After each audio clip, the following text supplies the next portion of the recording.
மானச பூஜை பூ இல்லாமல், தீபம் இல்லாமல் உங்க மனதிலேயே செய்யும் வழிபாடு. பொதுவாக நாம் வழிபாடு செய்வதற்கு பூ, நீர், தீ, சிலை போன்ற பொருட்கள் தேவைப்படுகிறது. ஆனால் மானச பூஜை இந்த எண்ணத்தை மாற்றுகிறது.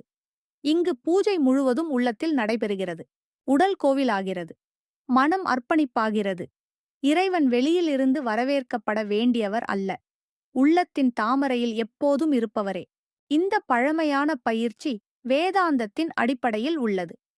பிரபஞ்சத்தின் 5 மூலத்தன்மைகள் ஆகாயம், தீ, காற்று, பூமி, நீர் அனைத்தும் நமக்குள் உள்ளன. இந்த தன்மைகளை தியானத்தில் அர்ப்பணிப்பது அவை எப்போதும் நமக்குள் இருந்ததே என்பதை உணர்ந்து விழிப்புணர்வுடன் அதன் மூலத்திற்கு மீண்டும் சமர்ப்பிப்பதே ஆகும்.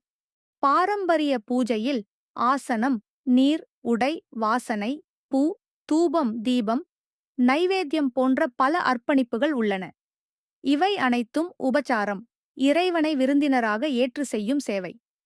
ஆனால் மானச பூஜையில் ஒவ்வொரு வெளிப்புற பொருளும் நம் உடலிலும் பிரபஞ்சத்திலும் உள்ள தன்மைகளால் மாற்றப்படுகிறது. ஆகாயம் உடையாக மாறுகிறது.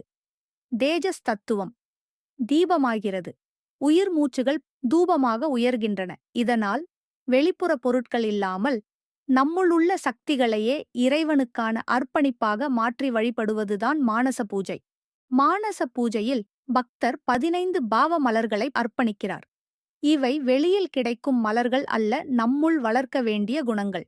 10 மலர்கள் எதிர்மறை குணங்களை வெல்ல, 5 மலர்கள் தெய்வீக குணங்களை வளர்க்க. மானச பூஜை வெளியில் செய்யும் வழிபாடு அல்ல, உள்ளத்தை மாற்றும் வழி. நம்மையே அர்ப்பணிப்பாக மாற்றும் ஆன்மீக பயணம். அடுத்த வீடியோவில் அந்த 15 பாவ மலர்களை பார்க்கலாம்.